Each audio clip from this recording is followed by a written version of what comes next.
यदि योगी जी हमको अरेस्ट कर ले, मैं उनका आभारी रहूंगा। राजनाथ सिंह को आरएसएस ने राजस्थान भेज दिया और वहां राजपूतों ने शर्त रखी, जो ईडी के छापे पड़ रहे हैं उसके पीछे राजनीतिक मकसद है। अपोजिशन पार्टी को 2024 के चुनाव के पहले डरा के रखना चाहते हैं ताकि ये ज्यादा सक्रियता से जनमत को प्रभावित करने का या लोगों को ऑर्गेनाइज करने का काम ना कर सके। तब तक हमने कोई आरएसएस को छेड़ने का काम नहीं किया। जब उन्होंने हमको छेड़ने का काम किया, हमारे संवैधानिक अधिकार रोकने का काम किया, हरियाणा की सरकार का मिसयूज करके आर्टिकल 19 संविधान का उसके विरोध में जाकर काम किया। तो आप मोहन भागवत कह रहे हैं कि अब डीएनए सबका एक ही है, हम सब भारतीय हिंदू हैं, यहाँ के भारत के लोग, हमारा डीएनए एक है। आप बेकार में कह रहे हैं कि हम वो जानवरों का डॉक्टर है, उसको क्या डीएनए का पता है। ऐसे दौर में जब चारों तरफ चुप्पी है, जनता परेशान है, यहां तक सवाल आरोप लग रहे हैं नेताओं पर, विपक्षी नेताओं पर, कि वो लोग इनकम टैक्स ईडी से डरे हुए हैं। मैं इस समय लखनऊ में हूं। लखनऊ का आप मायने समझते हैं ना। बामन मिश्राम साहब अपना 39वां बामसेफ का राष्ट्रीय अधिवेशन लखनऊ में कर रहे हैं, और वो भी 5 दिनों का। लखनऊ को क्यों चुना आपने? लखनऊ उत्तर प्रदेश की राजधानी है और उत्तर प्रदेश अकेले देश के संसद में 80 लोकसभा की सीटें चुनकर भेजते हैं। तो इसका मतलब है लगभग 6वां हिस्सा अकेले उत्तर प्रदेश का, सारे संसद का उत्तर प्रदेश से चुनकर जाता है। और उत्तर प्रदेश में यदि हमारा मूवमेंट उस हिसाब से प्रभावशाली हो गया तो वो अपने आप राष्ट्रीय स्तर पर प्रभाव डालता है। इस बात को काशीराम जी ने बहुत अच्छी तरह से समझा था, और इसी बात को ध्यान में रखते हुए उन्होंने, काशीराम जी ने, उत्तर प्रदेश को ज्यादा समय लगाया था। जी, ये वजह थी जिसकी वजह से हमने भी उत्तर प्रदेश को कंसंट्रेट किया हुआ है। और उत्तर प्रदेश के जितने जिले हैं, सारे जिलों में अभी हमारा नेटवर्क है, सारे तहसीलों में हमारा नेटवर्क है। लेकिन लोग तो कह रहे हैं, रमाबाई मैदान में इतनी बड़ी रैली की थी। लोग कह रहे हैं कि यूपी में खासकर किसी को बोलने की आजादी नहीं है, और आप तो ऐसे ही, आप पर तो बहुत सारा आरोप लगता रहता है कि आप मनुवादियों पर, ब्राह्मणवादियों पर बहुत हमला करते हैं। यूपी में उनकी सरकार है, तो डर नहीं लगता है आपको? यदि योगी जी हमको अरेस्ट कर ले, मैं उनका आभारी रहूंगा। वो हमें अरेस्ट नहीं कर रहे हैं, इसलिए हमको जेल भरो करना पड़ता है। मतलब तो आप हमारी ये समस्या है। आरएसएस क्वार्टर घेरने का ऐलान कर देते हैं, उसका क्या वजह? उसका मतलब ये है कि ये जो भाजपा वाले लोग हैं ना, ये असली ताकत नहीं है। उसके माँ बाप जो है वो आरएसएस वाले हैं। आरएसएस वाले जो लोग हैं वो इन लोगों के माँ बाप है। और आरएसएस क्रिटिकल सिचुएशन आती है तो फैसला वो लोग लेते हैं, ये नहीं लेते। मतलब आप, सरकार आरएसएस चला रही है? आरएसएस के लोगों ने ही ये रणनीति के तौर पर भाजपा के नाम से सरकार चलाते हैं, मगर सारे फैसले वो खुद ही करते हैं। आरएसएस के सरसंघ चालक का ये बयान है कि हम आरएसएस के लोग भाजपा की सरकार में, सेंट्रल गवर्नमेंट में डे टू डे काम में हस्तक्षेप नहीं करते। अच्छा, डे टू डे में नहीं करते? इसलिए हमने कहा हाँ, बात सही है, आप डे टू डे काम में हस्तक्षेप नहीं करते हैं, मगर कभी कभी करते हैं। बड़े काम कभी कभी कब करते हैं? जब मूल निवासी बहुजनों के फैसले लेने का समय आता है तब करते हैं, रोक लगाने के लिए। तो हो ही गया। इसका मतलब है कि आप हस्तक्षेप करते हैं। एग्जाम्पल? ऐसे बहुत सारे एग्जाम्पल है। उसमें पहले नंबर का एग्जाम्पल है ओबीसी की जाति आधारित गिनती। और जब से भाजपा की सरकार आई, आरक्षण का मुद्दा गायब ही कर दिया, आरक्षण का अमल गायब कर दिया, रिजर्वेशन प्रमोशन का अमेंडमेंट कर दिया, मगर अमल 0 है। अमल हो रहा है कि नहीं हो रहा है, इसकी पार्लियामेंट में चर्चा नहीं हो रही है। पार्लियामेंट में एससी एसटी के 76 मेंबर पार्लियामेंट, भाजपा के 303 मेजोरिटी में एससी एसटी के लोग हैं, 76 है। एससी एसटी ओबीसी मतलब बहुजन सांसद? नहीं, बहुजन नहीं, एससी एसटी के SC/ST के 131 मेंबर पार्लियामेंट चुनकर जाते हैं पॉलिटिकल रिजर्वेशन। हाँ, ये बाबा साहब अम्बेडकर ने जो प्रावधान लड़ी किया थी है, ना, हाँ। हाँ हाँ, 330 और 332 के तहत, तो उसके तहत 131 में 76 अकेले बीजेपी के है।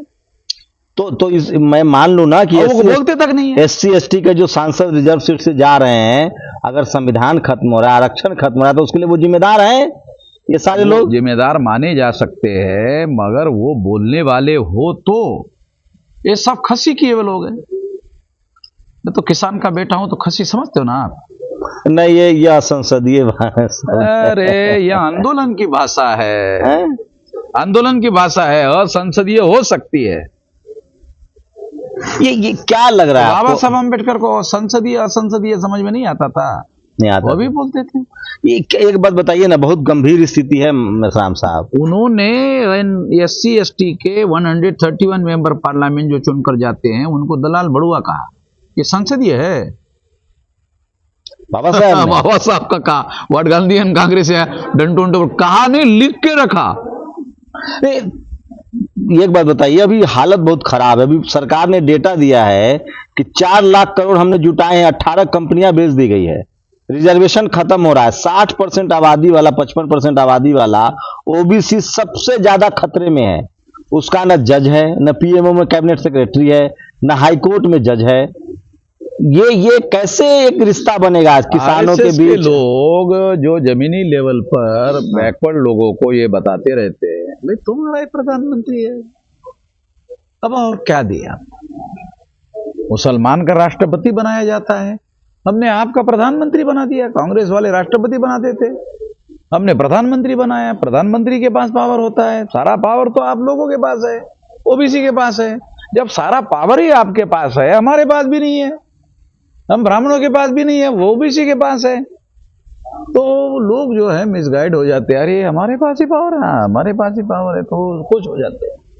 वो खुशी में ही है। बाम सेफ से आपने कुछ नहीं है, कुछ नहीं, वो उनको मिल कुछ नहीं रहा। बाम सेफ से अब ठाकुर समाज को भी आप जोड़ रहे हैं, मैंने भाषण देखा। अभी ठाकुर को नहीं जोड़ रहे हैं हम, मैंने भाषण देखा आपके मन से, मैंने अभी सुना। हम उसको नहीं जोड़ रहे, अपने क्षत्रियों को नहीं जोड़ रहे हैं हम,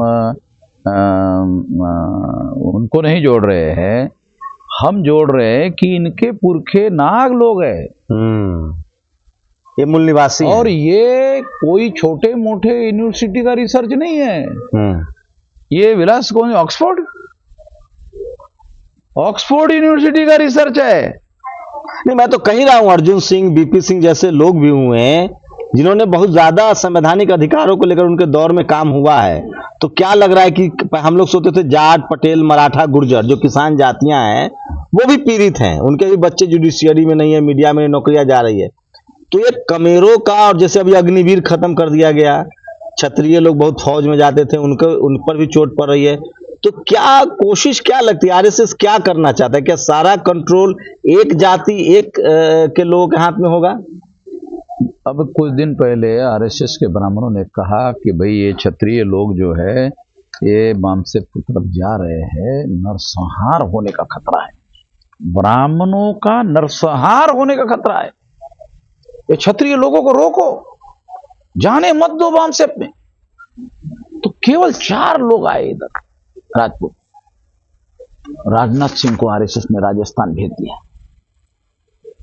और वहां राजपूतों ने शर्त रखी 30 सीटें चाहिए अकेले, राजस्थान में 30 सीटें लोकसभा की चाहिए। तो राजस्थान की तो नहीं है ना, 30 सीटें लोकसभा में चाहिए क्षत्रिय को। तो राजनाथ ने कहा कि क्षत्रिय समाज जिसके तरफ जाएगा सत्ता उसकी होगी। इधर हमने कार्यक्रम लगाया, उधर 2 दिन के बाद उधर लगा दिया, इधर केवल हम चर्चा कर रहे। लेकिन तो हमारी ही कुछ लोगों को ये बातें समझ में आती नहीं है। राजपूतों में लेकिन कहा जाता है कि उनमें न्याय करने की ताकत रही है, उन्होंने न्याय किया भी है। BP सिंह प्रधानमंत्री बने, अर्जुन सिंह बने, लेकिन उनका भी रिप्रेजेंटेशन अब हटा दिया गया, कोर्ट में वो भी नहीं है, हाई कोर्ट, सुप्रीम कोर्ट उनसे भी। राजपूत जो है ये अर्वाचीन नाम है, ये राजपूत नहीं है। राजपूत शब्द जो है बदनामी वाला है। ये बदनामी करने के लिए वो माउंट आबू में पैदा किए ना, हाँ, ये वहाँ पैदा किए हुए हैं। तो ये ब्राह्मणों से नाजायज औलाद है ऐसा कहते हैं। राजपूत जो है वो कहते हैं ब्राह्मणों की नाजायज औलाद। लेकिन अब ब्राह्मण समाज कह रहा है कि तो हाँ, तो ये जो राजपूत हम शब्द प्रयोग जो है नहीं कहना चाहते हैं। हाँ, हम लोग कहते हैं भी इनके वंशज नाग लोग, क्षत्रिय हैं ये, और नाग लोगों से ही ये निकले हैं। तो उनके मूल स्रोत जो है नाग है। नाग इस देश के मार्शल लोग हैं। बाबा साहब अम्बेडकर भी अपने को नाग बोलते थे, पता है आपको? मैं भी नाग हूँ। थोड़ा मतलब सतर्क रहना। शिवाजी महाराज वो भी थे, ऐसे थोड़ी मार्शल हो गए। तलवार ऐसे थोड़ी चलती थी, इनके पुरखों में वो था, सत्व था, तब तो उनके अंदर की तलवार जो है चली। तो सत्ता से बेदखल क्यों हैं आप लोग? ये देश का जो 90-95% लोग हैं, वो आज गरीब, मजदूर, लाचार, मौर्य की हत्या करने के बाद, पुष्यमित्र शुंग के द्वारा ईसा पूर्व 185 को हत्या करने के बाद हमारा दौर जो है, हमारे पुरखों का दौर जो है, ये ब्राह्मणों ने ये रिवर्स गियर में डाला। और सत्ता की मदद से इन्होंने वर्ण व्यवस्था, जाति व्यवस्था, अस्पृश्यता, आदिवासियों का सेग्रीगेशन, महिलाओं की दासता, शूद्रत्व ओबीसी के ऊपर थोप देना और घुमंतु जातियों का बहिष्कार करना, ये सारा सत्ताधारियों की मदद से निर्माण किया। जैसे आज नरेंद्र मोदी को प्रधानमंत्री बनाकर बहुत सारे उल्टी पुल्टी काम हो रहा है। लेकिन मिश्राम साहब, मैं अब राजाओं का दौर तो रहा नहीं, ठीक है, अब आ गया डेमोक्रेटिक सिस्टम। बाबा साहब ने हथियार भी दे दिया, 22 प्रतिज्ञाएं भी दे दी। क्या इस देश का बहुजन समाज, और आप पर बड़ी जिम्मेदारी है, लोग उम्मीद से देख रहे हैं कि बावन मिश्राम पूरे खेल को बदल देंगे? कितना वक्त लगेगा? देखो, और लोगों से क्या समर्थन चाहिए? 2000 साल का बोझ है हमारे लोगों पर। वामन मेश्राम के अकेले जागने से वो बदलाव नहीं हो सकता जो हमारे लोग चाहते हैं। वो बदलाव तब होगा जब ये आंदोलन जन आंदोलन में रूपांतरित हो जाएगा। हम लोग उसमें लगे हुए हैं और इसको 10 साल का समय लगेगा। समाज से क्या संसाधन चाहिए आपको? किसी भी आंदोलन को चलाने के लिए बुद्धि, पैसा, हुनर, समय, श्रम, 5 चीजें चाहिए। बुद्धि से फैसले होते हैं, बुद्धि से तो होते फैसले। पैसा, आज जानते हैं पैसे के बगैर कुछ नहीं हो सकता। पैसे का सॉन्ग नहीं किया जा सकता, पैसे का काम पैसे से होता है। हुनर, जैसे अभी आप सवाल पूछ रहे तो आपको हुनर है, मीडिया का हुनर है, हम जवाब दे रहे तो हमारे पास बोलने का हुनर है। ये हुनर है, कई प्रकार का हुनर है, बजाने का, गाने का, लिखने का हुनर है ना, टैलेंट, उसको अंग्रेजी में टैलेंट बोलते हैं, हुनर। तो बुद्धि, पैसा, हुनर, ये साधन, ये हमारे समाज के पास है। ऐसा नहीं है, अरे गायक लोग तो हमारे ना है सारे देश भर में, ब्राह्मणों का गायक कहाँ है? ये तो हमारे लोग हैं ना। लेकिन अब जो ये पंडित भीमसेन जोशी है, वो उसने एक इंटरव्यू में कहा कि मैं जब गाता था, ये ब्राह्मणों वाला गाता था, 50 लोग भी सुनने को नहीं आते थे। मैंने जब महाराष्ट्र के संतों की वाणी गाना शुरू कर दिया तो 20-20, 25-25 हजार लोग मेरे को सुनने को आएंगे। यानी जब बहुजन की बात कोई करेगा तो उसका समर्थन बढ़ेगा। तो हमारे जो बहुजन है वो 6247 जाति के टुकड़ों में बटे हुए हैं। ये 2000 साल का बोझ है हमारे समाज पर। ये 2000 साल का बोझ जो है वामन मेश्राम ये खत्म करने की दिशा में प्रयास कर रहा है और यहां तक ये मामला लाया। लेकिन एक नया खेल शुरू हो गया वामन मेश्राम साहब, आप तो समझते भी हैं, राजनीतिक को अगर समझें तो अब हर जाति का नेता खड़ा किया जा रहा है। मलाह का अलग, कुर्मी का अलग, कोयरी का अलग। ये भी सत्ता की मदद से हो रहा है। सत्ता की मदद से हो रहा है। और एक जब सत्ता होगी, जो समाज बहुजन सत्ता होगी तो किसी आदमी को खड़ा करके मंत्री बनाया जा सकता है। हाँ। और वो उसके आगे पीछे उनके समाज के लोगों को खड़ा करवाया जा सकता है, उसका इस्तेमाल किया जा सकता है। ऐसा हो रहा है यूपी में, तो मैं देख रहा हूं। मगर यूपी में जैसे वो कर रहे हैं उसका काउंटर भी तो करना चाहिए हमारे लोगों को। हम तो वो एक जाति के लोगों को खड़ा कर रहे हैं, मगर हम तो 6247 जाति के टुकड़ों को जोड़ने में लगे हुए हैं। यहाँ तो सभी प्रकार के लोग हैं, क्योंकि हम सभी प्रकार के लोगों को जोड़कर लड़ाई लड़ रहे हैं। एक दो जाति की लड़ाई लड़ने से मामला हल होने वाला नहीं है। ये तो सारे नेता लोग हमारे डरे हुए हैं, तमाम बैकवर्ड क्लासेज के नेता डरे हुए, ईडी से डरे, सीबीआई से डरे हुए हैं। हमको किसी प्रकार का डर नहीं लगता। अगर हमको जेल में भेजने का सेंट्रल गवर्नमेंट काम करे, हमको जेल में भेजने का योगी जी काम करे, तो बड़ा उपकार हो। लेकिन गांधी जी जेल में जाते जाते मानोगे? मान नहीं थे। नहीं, वो तो एक वो नहीं, बहुत फंडामेंटल बात है। लेकिन एक परसेप्शन बन गया आजकल मानव साहब, आजकल जिस पर कार्रवाई हो जाए, इनकम टैक्स ईडी का, पहले जब कांग्रेस थी तो सिर्फ बहुजन नेताओं की ही जांच होती थी। लालू यादव, मुलायम सिंह यादव, हेमंत सोरेन, तमाम नेताओं की जांच हुई, उनको कैरेक्टर असैसिनेशन किया गया मीडिया के जरिए। अब परसेप्शन हो गया कि जिसके खिलाफ जांच होगी, जो जेल जाएगा, वो ईमानदार है।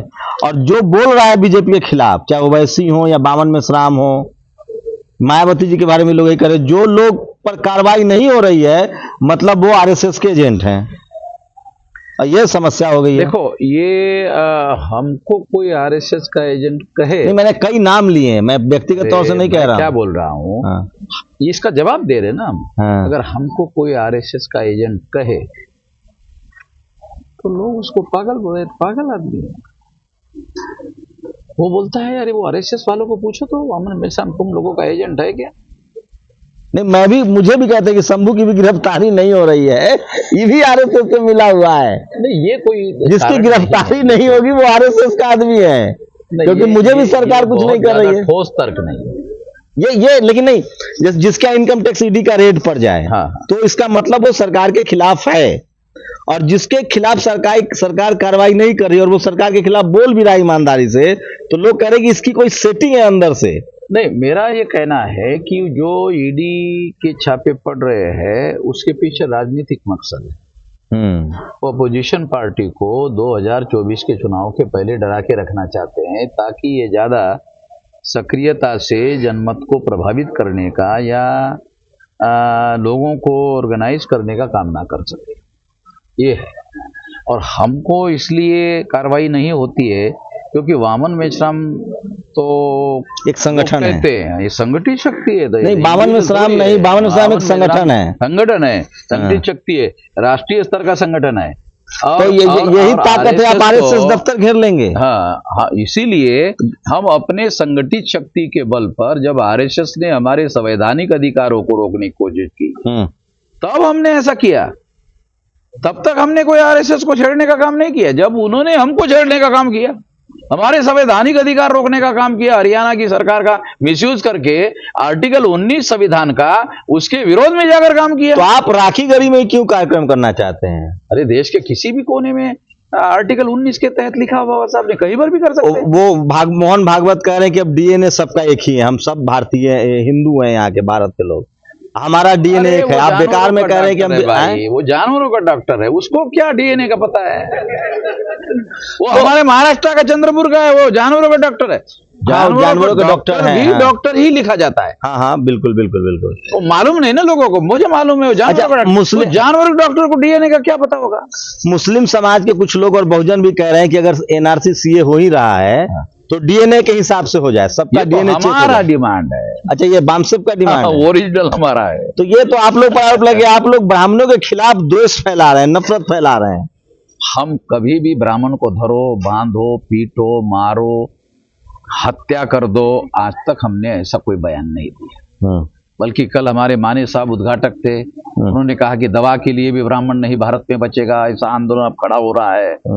हमने कहा नहीं, किसी ब्राह्मण को मारने का हमारा कोई आंदोलन नहीं, ब्राह्मणवाद खत्म होना चाहिए। हाँ, मतलब ये खत्म होना चाहिए।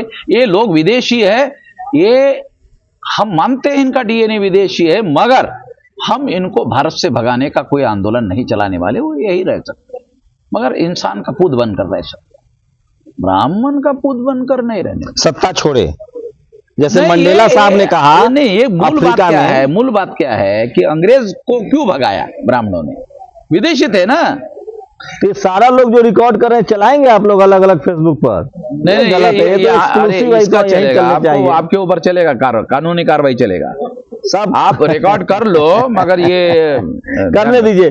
देखिए, बहुजन समाज जिस दिन मोबाइल का इस्तेमाल सीख जाए, क्या लगा, इसी पर एक सवाल ले लीजिए, क्या बामसेफ का जो आंदोलन है, मीडिया अगर हमारे पास होता, टीवी और अखबार, तो और जल्दी रिजल्ट आते? नहीं, मतलब सरकार होती है हमारी सेंटर में। ये अगर प्रिंट नहीं, मीडिया, मजाक कर रहे हैं, सीरियस है। प्रिंट मीडिया और इलेक्ट्रॉनिक मीडिया ने अगर हमारी खबरें छापी होती तो हमारी सरकार होती। हम चर्चा नहीं करते, हम सरकार चलाते। और इन लोगों से बेहतर सरकार मैं चलाकर दिखा सकता हूं। तो लोग तो कह रहे हैं, यहाँ पर कोई पुलिस है, कोई एडमिनिस्ट्रेशन है, इतना बड़ा, साइलेंट कर लीजिए ना फोन, कम से कम, सब रिंग हो रहा है बार बार। 90 एकड़ के भूमि में हम लोग इधर 5 दिन में सरकार चलाता हूं। बेमन साहब सब कंट्रोल में कंट्रोल देखा, मैंने देखा, गवर्नमेंट लैंग्वेज है। मुझे बताइए ना, मेरी चिंता ये है कि कब बहुजन सत्ता में आएंगे, और सत्ता में आएंगे तो बने कब रहेंगे, और बने भी रहेंगे तो बहुजन आइडियोलॉजी पर काम कब करेंगे? हमारा कैलकुलेशन जो ये है कि हम लोग इस देश में 2030 तक सेंट्रल गवर्नमेंट में हमारे लोगों के सपोर्ट और समर्थन के बगैर कोई सरकार बनने वाली नहीं है। ये ताकत 2030 तक हम बना लेंगे, किसी के सपोर्ट के बगैर। 30 तक ज्यादा लंबा नहीं है। अभी कुछ बुढ़े लोग मुझे मिले थे, अरे अब 30 तक है। हाँ, 30 तक है, हम नहीं मरेंगे 30 तक। 24 में क्या होगा? 24 लोग कह रहे हैं कि 24 के बाद संविधान नहीं रहेगा। 24 में हमारी रणनीति ये है, पहली बात तो ये है कि वामन मेश्राम जब तक है कोई संविधान को कुछ नहीं कर पाए। मैं आगरा का एक बीएसपी का एमएलए बीजेपी में चला गया, मीटिंग में बैठने लगा, उधर बीजेपी के लोग चर्चा करते थे, साला बामसेफ अगर नहीं होता ना, अब तक हमने संविधान खत्म कर दिया। वो आया वापस, हमारे कार्यकर्ता को टेलीफोन किया कि आ जाओ, चंदा लेकर जाओ। अरे तुमने 50 रुपए नहीं दिया। बोले नहीं, 2000 लेके जाओ। क्यों? अरे आओ तो गए। ऐसी चर्चा चल रही। बामसेफ नहीं होता, संविधान बदल देते। ये तो मैं ही मानता हूं। 2000 रुपया ले लो, साला 50 रुपया नहीं दे रहा था, बुला करके 2000 दिया। यानी बीजेपी वालों ने हमारे विरोध में बोला, तब जाकर उसको समझ में आ गया, अरे साला बामसेफ ही कुछ कर सकता है। तो आपके पास एक मीडिया हाउस शुरू कीजिए। आपके पास सबसे ट्रेंड, मैं एकदम दावे के साथ कह रहा हूं, बामसेफ के जो कार्यकर्ता है, जो एजेंडा सर सवाल तो सुन लीजिए, मैं इसमें बहुत तारीफ है। बामसेफ का जो कार्यकर्ता होता है वो इतिहासविद, जानकार। मैंने अभी एक शब्द बोला, मैंने कहा कि ये बड़ा शानदार है, ये जो हम लोग बैठे हुए हैं, बहन जी ना होती तो ये ना होता। तो उन्होंने कहा कि आप अधूरा सच बोल रहे हैं, मान्यवर साहब ना होते तो ना होता। मैंने कहा बामसेफ ना होता तो ना होता, क्योंकि मान्यवर साहब ने सबसे तो आपके पास इतने ट्रेंड लोग हैं, स्किल लोग हैं। मैंने पहले भी मंचों से कहा कि मैं तो बामसेफ से ही सारा बहुजन आंदोलन सीख रहा हूं। तो आपके पास इतने ट्रेंड और स्किल वाले लोग हैं, और आपके इशारे पर ही वो काम कर सकते हैं। आप एक बार बोल दीजिए तो वो शंभू को दौड़ा देंगे, ट्रेंड चला देते हैं। नेशनल दस्तक को अनसब्सक्राइब करो, फिर मुझे आपको फोन करना पड़ता है। तो इतने टैलेंट, मैं सही कह रहा हूं, इतने टैलेंटेड लोग हैं आपके पास, इतने बहुजन आंदोलन के रग रग से वाकिफ लोग हैं, फूले पेरियार अंबेडकर को जानने वाले लोग हैं। आपके पास सबसे बड़े टैलेंटेड कार्यकर्ता हैं। 2025 तक जो आप चाहते वो हो जाएगा। अभी हमारी सीएसी की मीटिंग है, जनरल बॉडी की मीटिंग है, उसमें ये एजेंडा फिक्स होगा कि 2025 तक हम सारे देश में, हर जिले में, तहसील में हमारा कम से कम एक कार्यकर्ता मीडिया कर्मी होगा। हर देश के हर जिला में? हाँ, 25 तक। नौकरी हमको भी दीजिए। अरे आपको पहले ही 10 मिलियन हमारा इनका, ये टाटा बिरला अंबानी है भाई सोशल मीडिया वाला, 10 मिलियन इनका सब्सक्राइबर है। इसको तो 1-2 लाख तो वो सोशल मीडिया वाला देता होगा। बावन साहब, समाज की हालत बहुत खराब हो रही है, आरक्षण खत्म हो रहा है, कंपनियां बेची जा रही है, लोग दोबारा बहुजन समाज के लोग जो 5% मिडिल क्लास बने थे, उन सबकी जाति पूछ कर इंसल्ट किया जा रहा है, नौकरियां जा रही है। आपको क्या लगता है, क्या करने की जरूरत है? बदलाव कब तक आएगा, और बहुजन समाज को क्या करने की जरूरत है? क्योंकि करो या मरो वाली स्थिति है। डेमोक्रेसी में रिप्रेजेंटेटिव ही बहुत महत्वपूर्ण होता है। वही सिस्टम को खत्म कर दिया गया, इसलिए तो हम जन आंदोलन की बात करते हैं। कोई एमएलए एमपी बोल नहीं रहा है, तो एमएलए एमपी का सिस्टम कोलैप्स हो गया है। जन आंदोलन का सिस्टम जो है वो काम करेगा। हमने 3.5 लाख लोग सड़कों पर उतारे नागपुर में, तो 14 टेलीविजन वालों ने हमको दिखाया।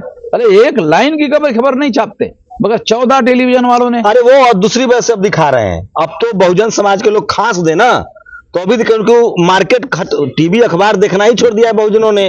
अब उनको लग रहा है कि रेटिंग आ नहीं रही है, और 10% भागीदारी हो गई है बहुजनों की डिजिटल मीडिया में, तो सारा रेवेन्यू सिस्टम शिफ्ट कर गया फेसबुक यूट्यूब पर।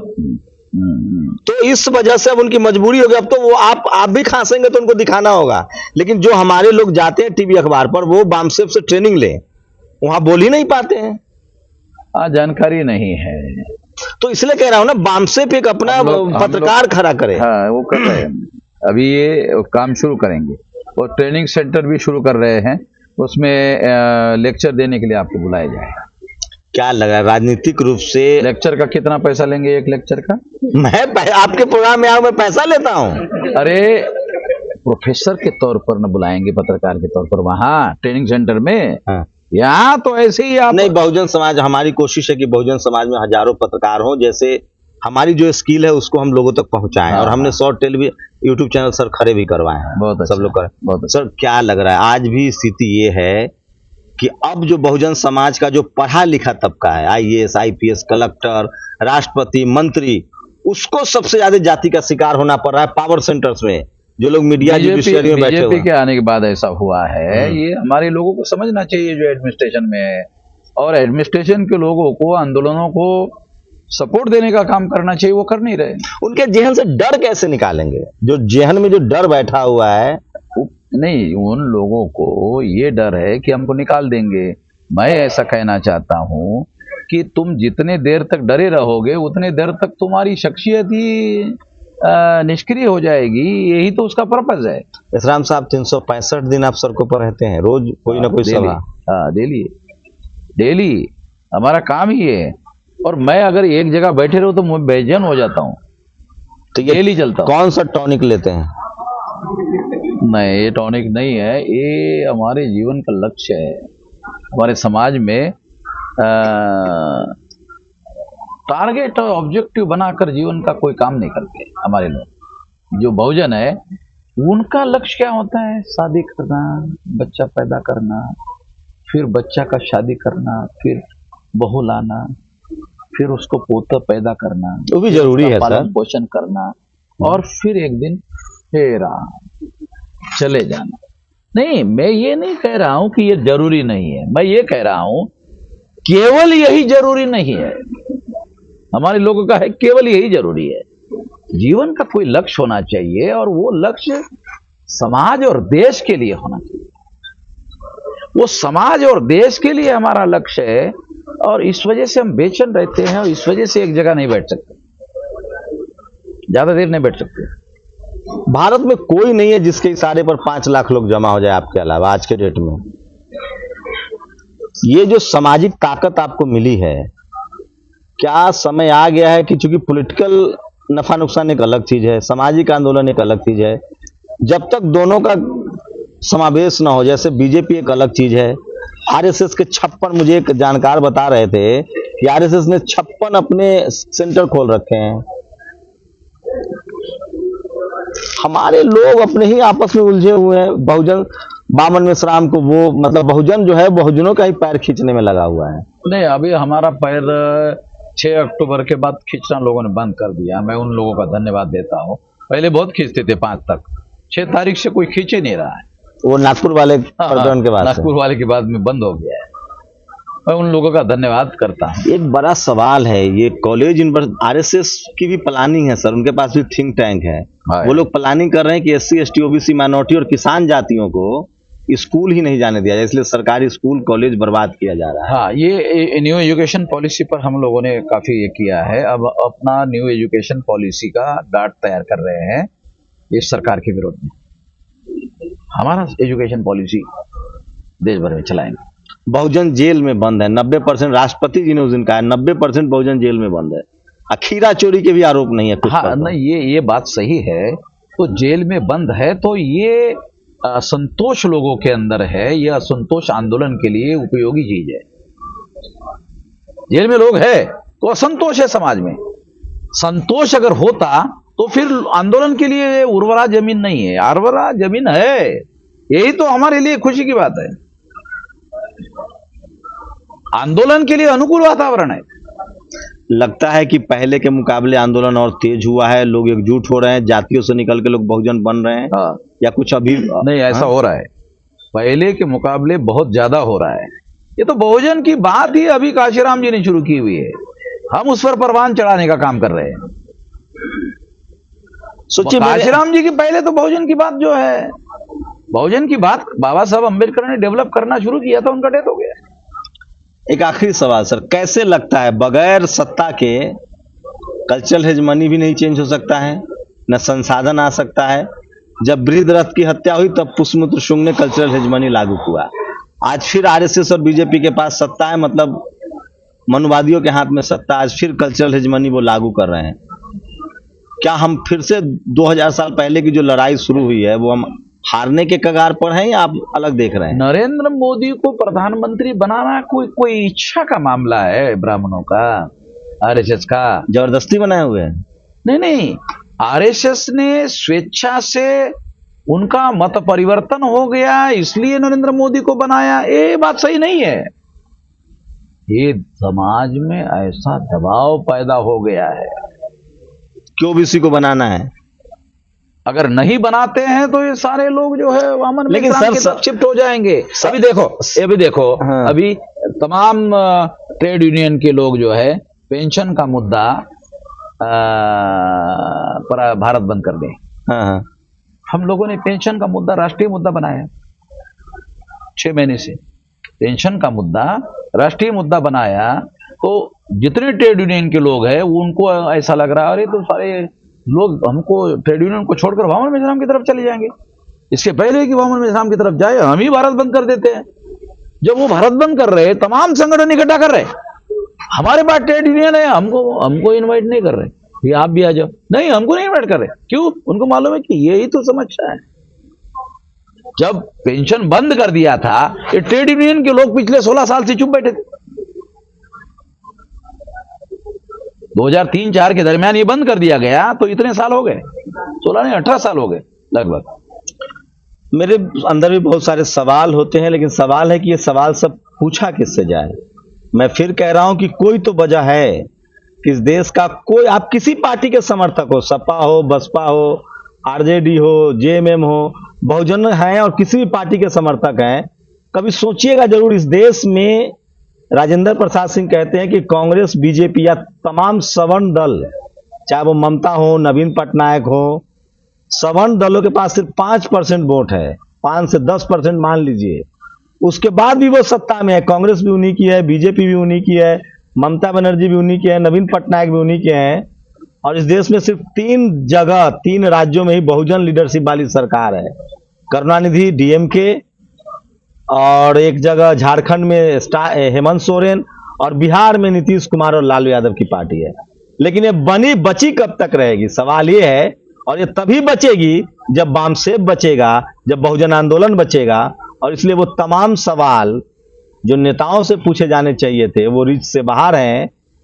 इसलिए हम वामन मिश्राम जैसे लोगों से पूछते हैं, क्योंकि लोगों को बहुत उम्मीदें हैं।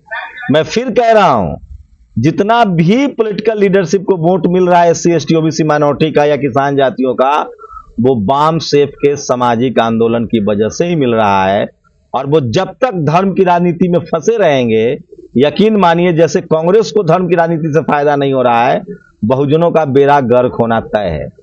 इसलिए उनको, नेताओं को जल्दी से जल्दी सोशल जस्टिस हो, रिजर्वेशन हो, बहुजन आंदोलन को सीखना चाहिए। ये एक सवाल और ले लीजिए कि जो मानवर साहब का जो मॉडल था, पॉलिटिकल मॉडल, वो बीजेपी अब अपना रही है। वो सोशल जस्टिस का महीना मना रही है, वो केवल वो जातियों का रिप्रेजेंटेशन दे रही है। ज्यादा काला धन बीजेपी इस्तेमाल कर रही है। कल कांग्रेस करती थी, आज काला धन नरेंद्र मोदी कर रहा है, बीजेपी कर रहा है, आरएसएस कर रहा है। तो आपको लगता है कि ये तमाम जो एससी एसटी ओबीसी लीडरशिप वाली पार्टियां हैं, उनके दिन अब वापस नहीं आने वाले हैं? देखो, जितनी आवाज ज्यादा लोगों तक हमारी पहुंचेगी, एक बार हमारा टीका अगर लग गया तो सारे टीके बेकार हो जाते। हमारे साथ जो रहता ना बामसेफ, जब हमको छोड़ के जाता ना हमको गाली देकर, तो साला बामसेफ ही बनाता है दूसरा, मगर बामसेफ ही बनाता है। हाँ, मतलब ये टीका इतना असरदार। काम समाज के लिए ही करता है। हाँ नहीं, हमको गाली देकर भी अगर अलग हो जाए तो वो बामसेफ ही बनाता है, इतना असरदार टीका है। तो अच्छा है जितना बामसेफ बने। नहीं, वो अच्छा तो नहीं कह सकता, मैं ये कह रहा हूं कि बामसेफ का टीका ज्यादा असरदार है। तो मैं फिर कह रहा हूं, मान्यवर कांसीराम साहब ने कहा है सत्ता आती जाती रहेगी लेकिन सामाजिक आंदोलन चलते रहना चाहिए।